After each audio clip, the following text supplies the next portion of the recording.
second, just a second. Oh.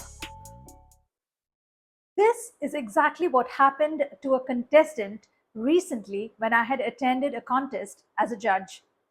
Throughout her speech, her dupatta kept falling off, because of which she was not able to focus on her speech. And more than that, the audience was not able to connect with her because they were completely distracted.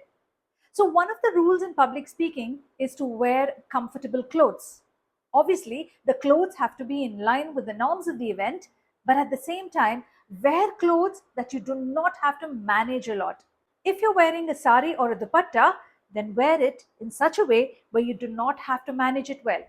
You can place it nicely and also pin it so your hands are free and you're completely engrossed in the message that you have to give.